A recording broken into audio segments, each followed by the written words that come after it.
refletir aqui um pouquinho a respeito desse tema, né? Bem-aventurados aflitos. Nós encontramos lá no Evangelho segundo o Espiritismo, no capítulo 5, e vamos fazer uma breve síntese, né? Já que o capítulo é bem extenso, trata de várias coisas, né?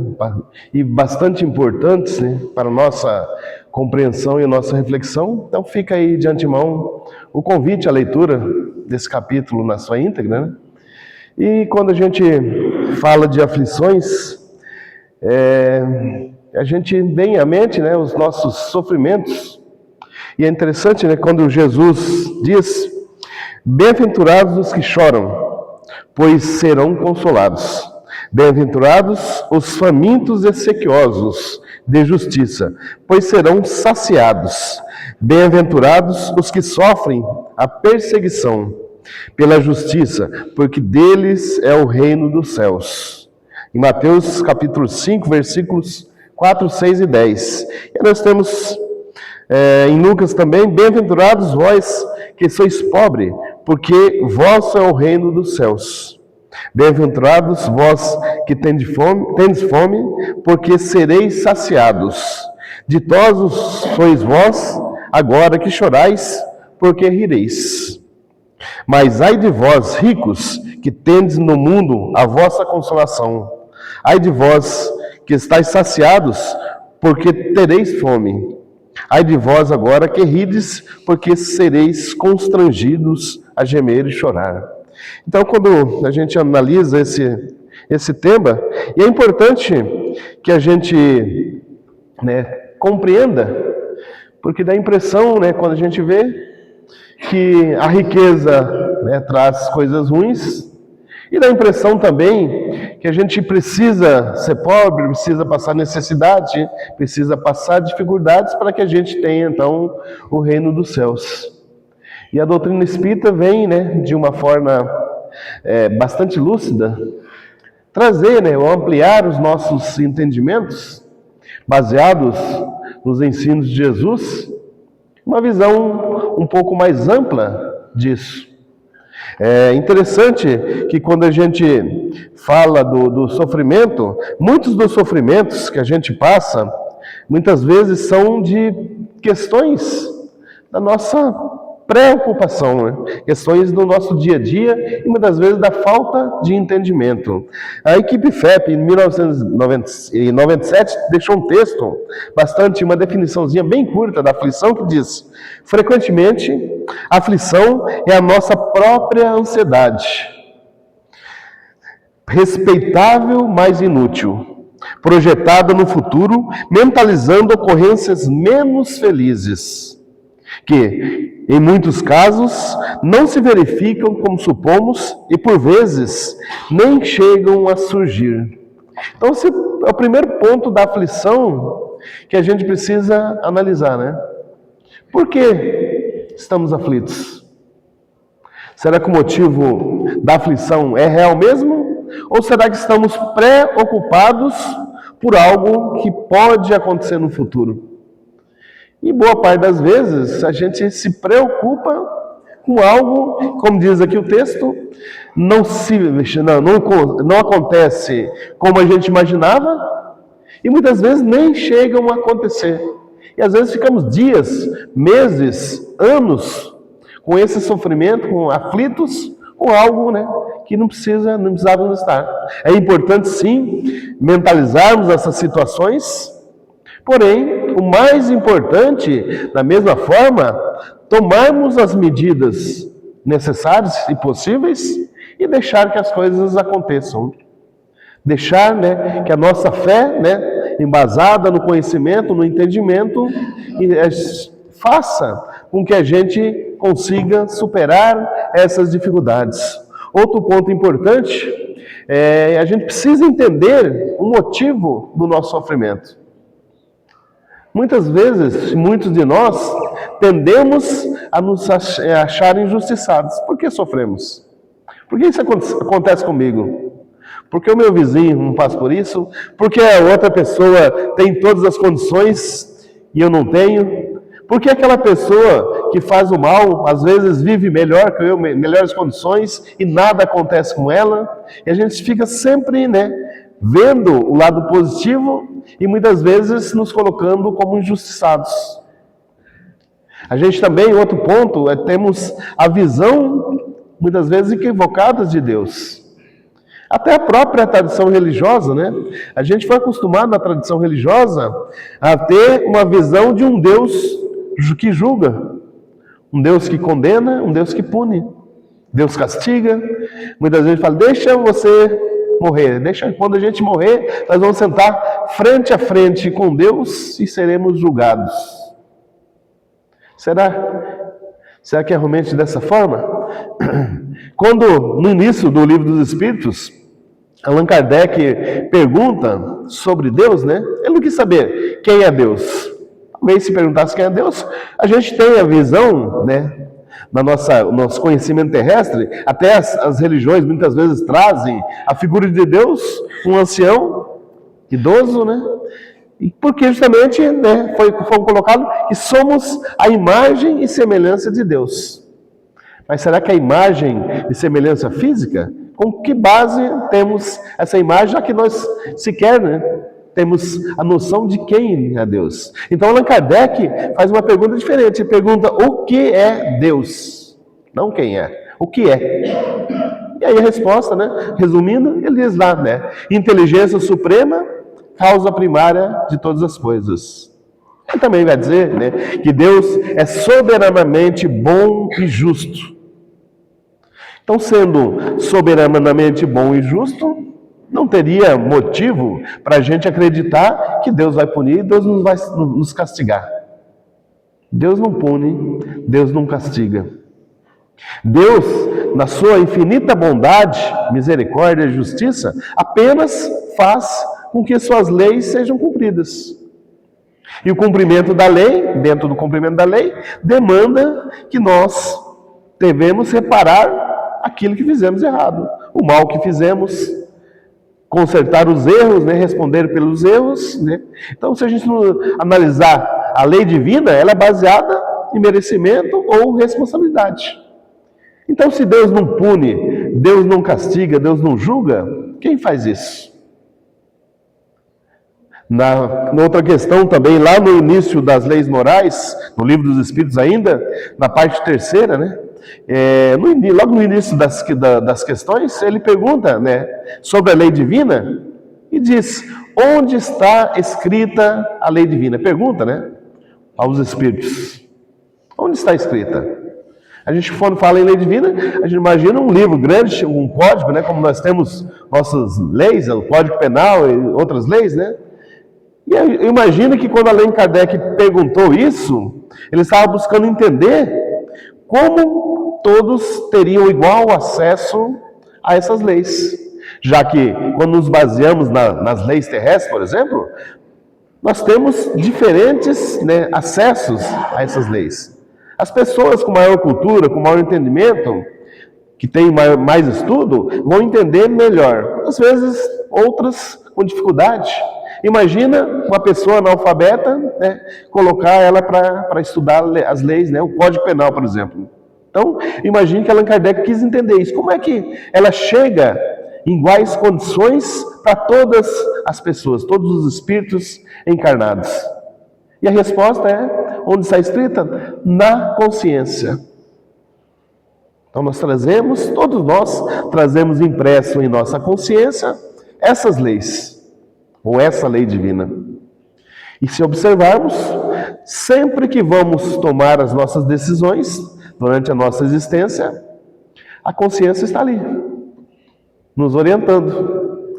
A gente vai escolher um caminho, escolhe muitas vezes o caminho, em alguns casos o caminho equivocado, justamente porque estamos ali, apegados, e na maioria das vezes apegados às questões da matéria, muitas vezes escolhemos o caminho equivocado.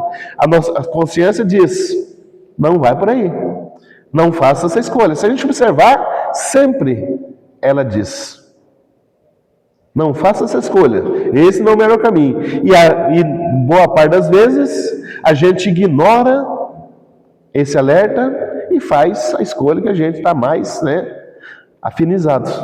E seguimos. E o resultado a gente já sabe, né? Quantas escolhas a gente fez equivocadas. Quantas vezes, se a gente pudesse retomar o início, a gente faria diferente. Então, o primeiro ponto, né, é a consciência que nos dá essa condição de fazer as melhores escolhas. Se a gente estivesse sempre em condições de ouvir a nossa consciência, nós estaríamos sempre, né, fazendo as melhores escolhas. Outro ponto, né, que a gente deve levar em consideração é, nesse processo da criação divina, a perfeição da criação de Deus.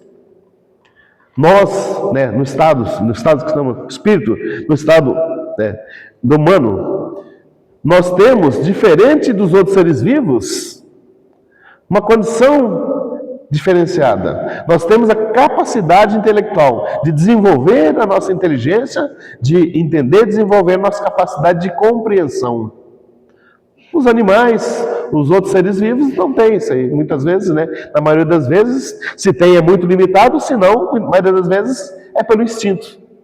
Principalmente o instinto de conservação. Nós não. Nós podemos, pelo nosso entendimento, diferenciar, na maioria dos casos, o que é certo, o que é errado. Outro embasamento para a gente fazer a melhor escolha. E aí nós temos ainda, além disso, o livre-arbítrio. Nós temos a liberdade de escolher. A nossa consciência nos alerta, o nosso espírito protetor, o anjo guardião, como queiramos chamá-lo, está ao nosso lado, caminha conosco e sempre, né, vai nos orientar também pelo melhor caminho.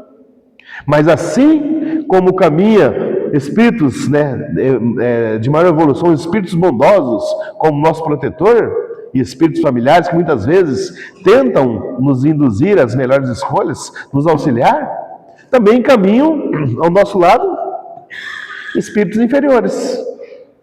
De um lado estão os espíritos superiores, que querem o nosso bem, tentando nos intuir para as coisas boas, e de outro lado estão ali os espíritos inferiores, tentando nos tirar do caminho. Quem a gente vai ouvir? Nós temos o livre-arbítrio. O nosso protetor não nos obriga a fazer a escolha dele. Nosso protetor não nos obriga a fazer a escolha acertada. Ele nos dá o livre-arbítrio.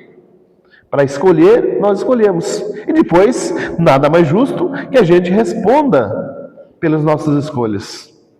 Merecimento, quando são acertadas, e a necessidade de reparação, né, quando nos equivocamos. Então, dentro desse processo, nós estamos aqui nessa existência, estamos tendo oportunidades, e quando retornarmos à pátria espiritual, a nossa consciência vai nos cobrar. Vai passar, né? Imagina aquele filminho da existência inteira ali, na nossa última existência, passando todas, né, essas ocorrências, aquelas oportunidades perdidas. Então, quem vai julgar, quem vai dar o veredito, condenar, é a nossa própria consciência. Então, dentro desse processo, o espírito sente, por essa cobrança, né, esse peso da consciência, ele sente a necessidade de se libertar disso. Como se liberta? Qual a melhor oportunidade de o espírito se libertar disso e, através desse processo, evoluir? Através de uma nova existência, uma nova reencarnação. E quem já, né, leu o livro Nosso Lar ou viu o filme, né, se lembra lá quando o André Luiz estava conhecendo, né, e foi conhecer o departamento da reencarnação. Uma coisa até meio bastante lúdica, né, pelo filme, mas ali ele contava ali de processo de reencarnação, né, das pessoas que estavam se preparando, inclusive, né, ele relata lá no caso da mãe do Lísias, que estava se preparando para uma nova existência, estaria retornando ao plano material, eles estavam ali tristes por isso. É interessante, da mesma forma que nós ficamos tristes com a partida de um ente querido, do outro lado da mesma coisa. E talvez do outro lado é um pouquinho mais angustiante, porque eles sabem de antemão aquilo que o espírito vai passar nessa existência futura. Então ele relata ali o processo. E como funciona isso? Justamente, e na maioria dos casos, O Espírito participa dessa programação encarnatória, ou reencarnatória, né? Então ele ajuda a escolher esse processo, né? Onde vai nascer, né? Quais são as dificuldades, que tipo de família, todo o processo ali, né, que ele vai passar. Agora imagine nós, ainda espíritos, né, necessitados ainda de evolução, nós estamos ainda bastante dificuldades, somos normalmente imediatistas, a gente quer se libertar, às vezes ansiosos, quer se libertar de tudo. Imagina o espírito fazendo as suas escolhas, a lista que ele quer passar. A gente vai fazer com certeza ali uma lista gigantesca de coisas. Eu quero fazer isso, passar por isso, ter essa dificuldade, ter esse problema de saúde e tal. Reencarnar nessa família com essas dificuldades, né? Esses espíritos que eu tive dificuldade, a gente faz uma lista gigantesca de coisas. E a espiritualidade que acompanha o processo, muitas vezes conhecendo as nossas limitações, talvez mais do que nós mesmos, ela vai dizer, não, isso não dá. É muito, a lista é muito grande. Daquela lista gigantesca, vai tirar ali alguns itens. Talvez 10%, 15% daquela relação gigantesca de itens. E a gente reencarna. Nesse capítulo também, no Livro dos Espíritos, fala a respeito do esquecimento do passado. O espírito, quando entra em processo de encarnação e durante a sua existência, ele não tem lembrança das existências anteriores. Salvo, né, alguns casos raros aí que acontecem muito provavelmente dentro do processo da normalidade, justamente com algum propósito. Mas a gente não tem essa lembrança do passado. E por quê? Justamente porque a gente precisa disso para que essas lembranças não atrapalhem. Imagina a gente com uma dificuldade grande que a gente teve de relacionamento, né, com o cônjuge da existência passada, e vamos reencarnar, e nessa existência está prevista uma nova união entre esses dois espíritos. Imagine se todas as vezes que eu olhasse, né, para a pessoa, para o parceiro ou a parceira, o cônjuge, né, toda vez que eu olhasse para a esposa olhasse para o marido, recordasse aquilo que ela fez ou que ele fez no passado. Como seria? A dificuldade seria muito maior, né? Então, essa não lembrança serve para nos auxiliar nesse processo. Então a gente se esquece, né, dessas ocorrências, vem apenas com uma pequena parte do processo. E vem as dificuldades. A primeira dificuldade a gente já entra muitas vezes em desespero. A gente quer culpar os outros, culpa a família, culpa a esposa, culpa os filhos, culpa os companheiros, culpa o amigo do trabalho. Sempre, né, se a gente não tiver essa consciência, a gente sempre vai buscar alguém e não nós. E quando estamos fazendo isso, nós estamos fugindo das nossas próprias dificuldades. Por que as vicissitudes? A princípio, parece um castigo, parece algo injusto, mas na verdade, essas vicissitudes são oportunidades que a gente tem de libertar a nossa própria consciência.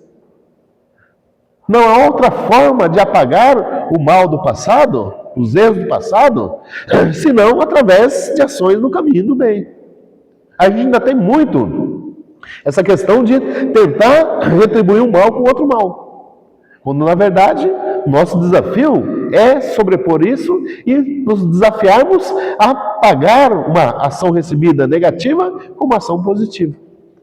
Então, na verdade, essas vicissitudes são para nós instrumentos para que a gente consiga superar e avançar, libertar a consciência e, com isso, quanto mais vamos libertando, mais felizes nós nos tornaremos. E a gente acha que vai ser feliz se não tiver dificuldade. Acha que vai ser feliz se tiver uma condição financeira e material boa. O dia que eu conseguir comprar minha casa própria, eu serei feliz. E a gente luta e às vezes consegue. Mas essa felicidade dura muito tempo, muito pouco tempo.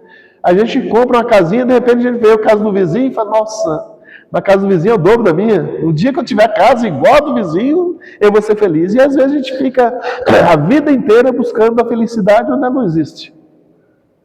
O dia que eu tiver uma esposa perfeita, um marido perfeito, né? Aquela alma gêmea que as pessoas falam, eu vou ser feliz. O casamento é de só perfeição? Por mais, né, por maior união, por maior amor que o casal tenha um para com o outro, há desafios, porque somos espíritos diferentes. Pensamos diferentes, temos às vezes evoluções diferentes, né? Embora pouca, mas às vezes temos. Dificuldade nós já superamos, a outra pessoa não. O que a outra já superou, talvez nós não superamos. E a gente vai, né? Que essa perfeição não existe. Então, a gente acha que isso é motivo de felicidade. E às vezes a gente vai se equivocando. Outro ponto importante, quando a dificuldade chega, talvez até embasados, né, nos próprios textos evangélicos, quando a gente lê lá as passagens de Jesus, os milagres, as curas, o que a gente observa, o que a gente imagina? Que nós também podemos receber esse milagre. O que a gente quer? Exatamente isso, o milagre. Então a gente busca os templos religiosos, as casas espíritas, as igrejas evangélicas, as igrejas católicas, todas as denominações, muitas vezes em busca desses milagres. Quando fazemos as nossas orações, normalmente, o que a gente pede? A cura, a solução. Então a gente muitas vezes adentra dentro, por exemplo, chega aqui com uma dificuldade e a gente vem, claro, em busca dessa solução. Vai solucionar? Nem sempre, muitas vezes vai. Às vezes não. E por que não? Aí que entra um ponto importante que a gente precisa entender. Aí nós vamos nos recordar novamente uma outra questão do Livro dos Espíritos, quando Allan Kardec pergunta sobre as orações. Porque a gente pede nas nossas orações, às vezes, com fé, acreditando. Será que as orações sempre têm o poder de nos auxiliar? Então ele pergunta, né? As orações que nós fizermos por nós mesmos têm o poder de atenuar ou de nos libertar das dificuldades? De forma geral é essa, né, o teor da pergunta. Então, será que ela tem essa condição? E a resposta é bastante interessante. Porque ele diz, primeiro ele começa, que as vossas provas estão nas mãos de Deus e há algumas que devem ser suportadas até o fim. Ponto. Estão nas mãos de Deus, então quer dizer que Deus novamente está ali, né, segurando e nos liberta porque Ele não quer nos libertar. Aí nós remetemos à questão do próprio Espírito, da consciência. Por quê que Ele diz que algumas devem ser suportadas até o fim? Porque se Deus interferisse na nossa programação reencarnatória, Ele estaria ali interferindo na nossa evolução, na nossa libertação da consciência. Vamos pegar e relacionar, por exemplo, com um atendimento médico. Quando a gente está com problema de saúde, a gente busca um atendimento médico. Então, o médico da consulta vai nos avaliar, muitas vezes vai pedir exames e depois de análise completa ele vai fazer, né, o diagnóstico. De repente, ele chega para nós e fala, realmente você está com um problema de saúde grave, bastante grave. Que se você não tratar adequadamente, você não vai sobreviver. Então, primeiro ponto, sem o tratamento, não é possível, né? Nós vamos falecer. Mas ele diz, é possível curar. Se você seguir o tratamento certinho, você vai ser curado. Porém, é um tratamento longo e muito dolorido, muito sofrimento. O que a gente faz? Nós queremos ser curados, né? Então não tem outra alternativa, vamos nos submeter a esse tratamento. Aí começa o tratamento. Conforme ele previa, começam a vir, né, as dificuldades, os sofrimentos, né, do processo de tratamento que já estava previsto, que ele já tinha alertado. E a gente volta lá e vai, doutor, está muito difícil, eu não estou suportando. O que o médico vai fazer? Se ele for levado pela emoção, ele fala, então vamos interromper o tratamento para você não sofrer. Vamos ser curados? Não. Então, mesmo ele sentindo, né, a vontade, talvez, pela sua emoção, ele vai dizer, infelizmente, o processo. Aguenta firme que o processo vai passar. Se ele alterar o tratamento, né, se ele diminuir o tratamento, provavelmente vai interferir no processo de cura da nossa enfermidade. Então ele faz. Então, se o médico faz isso, imagine Deus. Então, por isso que ele diz, precisa ser suportado até o fim, justamente porque faz parte do processo desse, né, da nossa trajetória, para que a gente possa ali se libertar dessas dificuldades. Então não adianta fazer oração, daí vem o complemento da resposta. Eles continuam, as preces trazem para junto de vós os bons espíritos. E aí continua, dando-vos esses, né, as forças, menos rude elas vos parecerão. Então, com base nessa resposta, o que a gente chega à conclusão de quê? Nós não podemos, nas nossas preces, simplesmente pedir para que a cura venha. Simplesmente buscar um tratamento, simplesmente na certeza que virá a solução. Porque se não vier, a gente acha que não resolveu. E resolveu. Então, o que devemos pedir? Justamente as forças. Porque se nós tivermos força, nós vamos enfrentar. Se a cura tiver de vir, né? Ou se aquela necessidade, esse atendimento estiver dentro dessa programação, nós seremos atendidos. Se não, nós teremos a consciência, bom, então se não foi esse o resultado, nós precisamos seguir em frente. Isso muitas vezes a gente vê claramente, por exemplo, pacientes, às vezes que têm, por exemplo, um processo de câncer, com dores terríveis, estão lá em estado terminal, e mesmo pelo sofrimento, ainda se mantém firme, buscando, né, tanto a cura material, mas tenta o processo espiritual estar ali firme também, sofrendo, né, e enfrentando de forma adequada. Enquanto os outros, né, se entregam na primeira dificuldade. Essa é diferente. Porque de repente não foi curado, então não resolveu? Resolveu. Se você passou pelo processo de forma adequada, você com certeza venceu e avançou mais uma etapa. Então essa diferença é que faz com que a gente mude totalmente a visão. Nós não somos vítimas, não somos inocentes. Não é injustiça, é apenas uma oportunidade que a gente está tendo de enfrentar isso, de superar para o benefício nosso, a nossa própria cura, a nossa cura espiritual. Por isso que ele diz, bem-aventurados os aflitos, porque deles é o reino dos céus. Porque aqueles que enfrentam de forma adequada, com certeza avançam e seguem adiante. Quando a gente fala dessas aflições também, será que tudo? Porque nós espíritas às vezes temos ali o hábito de colocar a culpa, deve ter feito alguma coisa na encarnação passada. Será que é tudo isso? Será que é tudo passado? Nós temos, quando falamos de aflições, nós temos duas causas. Uma pode ser na existência presente, outra no passado. Então precisamos primeiro analisar a nossa existência presente. De repente eu estou com um problema de saúde. O que eu fiz? De repente, a minha ação nessa existência presente é que foi a causadora. Não foi o passado, foi o presente. Então basta corrigir o processo do presente, né, para que a gente tenha uma melhora ali na frente. Então, de repente, será que eu não estou me alimentando direito? Será que eu não estou dormindo direito? Como estão, principalmente, as minhas preocupações, principalmente, o mais importante, os meus pensamentos. A gente às vezes fica envolvido por pensamentos negativos, nós temos ainda, infelizmente, essa tendência. Se tiver alguma coisa acontecendo, por exemplo, tem uma multidão de pessoas, acontece alguma coisa boa, ali vai aparecer poucas pessoas ali, né, interessadas em ver o que aconteceu. Agora chega uma notícia que aconteceu um acidente na esquina, ou teve uma briga, aí nota de dinheiro. Por quê? Nós somos ainda muito ligados às questões negativas. E a gente traz, imagina quando assistimos a esses noticiários policiais. A gente vê lá, né, a mãe assassina o filho, o pai assassina o filho, o marido assassina a esposa. O que vem em primeiro no nosso sentimento?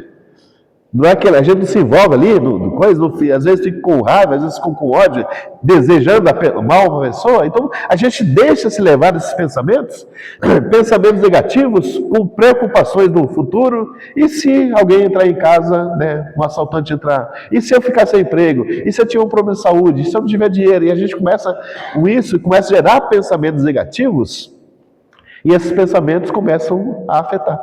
Pensamentos são energias.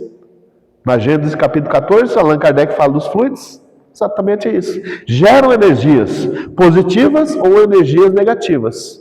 Positivas fazem bem a nós, energias negativas nos prejudicam. Inclusive, com problemas de saúde, às vezes doenças graves provocadas por esses sentimentos.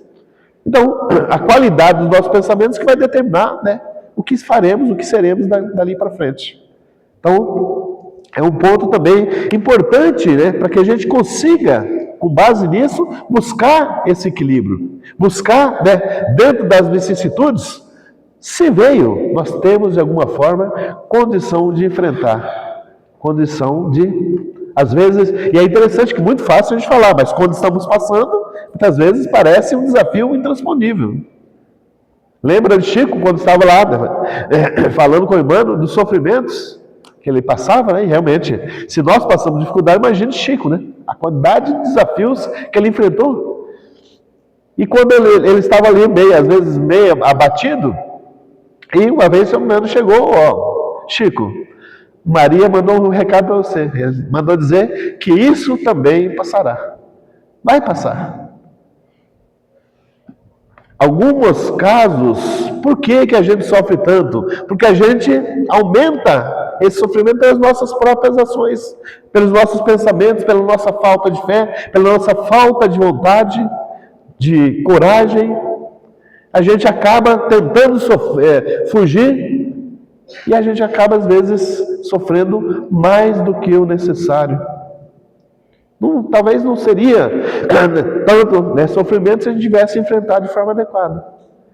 Quantas vezes nós nos sentimos abandonados pelos nossos amigos, pelos nossos familiares e até mesmo pelos nossos protetores, por Jesus, quando na verdade todas as situações que a gente está lá para baixo, achando que todos esqueceram, o nosso protetor está ali estendendo a mão, tentando nos auxiliar, e a gente não percebe a sua presença pela condição vibratória que a gente se encontra. Então, quando a gente tem esse entendimento, passamos a ter uma nova visão. É possível, né? É preciso passar? Não é um castigo, é uma necessidade. Então vamos, né, pedir auxílio. Novamente, se não for possível, me dê forças para que eu possa enfrentar de forma adequada. E aí nós passamos a ter uma visão diferente. Quantas coisas, que talvez todos nós já passamos por isso, de repente, aquele problema que a gente tem para resolver, que a gente vai adiando, vai fugindo, toda vez que a gente pensa nele, a gente dá calafrios, né? Aquele embrulho no estômago, a gente fica, às vezes, até suador. Puxa, o que vai acontecer, né? E ficamos, às vezes, dias, meses, anos, fugindo, sofrendo, até que chega um dia que não tem mais como escapar. Nós somos colocados ali, né, encurralados, temos que enfrentar. E a gente, por não ter como escapar, enfrenta. E aí, para nossa surpresa, a gente viu, né, descobriu que foi muito mais fácil de superar do que imaginávamos. A gente pergunta, mas por que eu sofri tanto? Por que podemos, né, por que vamos sofrer se a gente pode, de início, encarar? Então, o melhor remédio nas nossas preces é justamente esse auxílio. Para a gente finalizar, então, eu gostaria de deixar aqui uma mensagem bastante interessante. Por que ainda dói? Esse é o título, o tema, né? Então, a vida perguntou a dor: por que você demora tanto a passar? A dor respondeu: porque ninguém me sente da mesma forma. Cada um me aprende do próprio tempo. A vida perguntou: e qual o seu propósito? A dor respondeu: mostrar onde algo precisa ser entendido, não apenas esquecido. A vida questionou: então você ensina? A dor respondeu: eu transformo quando não sou evitada. A vida então continuou: e quando eles tentam te esconder de todo mundo? A dor respondeu: eu cresço no silêncio e me torno um peso sufocante. Eu só diminuo quando a pessoa aceita me encarar de frente e de verdade. A vida indagou: existe alguma ferida que você não consegue curar? A dor sorriu e disse: eu não curo nada, eu apenas limpo o terreno. Quem cura de verdade é o tempo, através do amor e do perdão diário. A vida perguntou pela última vez: qual o seu maior segredo? A dor respondeu: eu mostro o tamanho da força que cada pessoa carrega sem saber. Para que possamos nós também aprender com esses momentos, aprender que nós temos força. Nós somos capazes de encarar as nossas dificuldades. Se elas vieram, primeiro, que nós de alguma forma provocamos, e é uma oportunidade que a gente tem de limpar a nossa consciência. A verdadeira felicidade, né, virá quando nos tornarmos, né, uma condição de espíritos puros. Durante esse processo, teremos momentos mais felizes, momentos menos felizes. Porém, com esse entendimento, quando a gente começa a entender esse mecanismo, os momentos menos felizes serão menores, porque a gente começa a perceber e as nossas próprias ações fazem com que nós, novamente, nos reequilibramos. Por isso que Jesus disse: bem-aventurados os aflitos, né? Porque deles é o reino dos céus. Então, que Jesus nos abençoe, nos proteja e esteja conosco.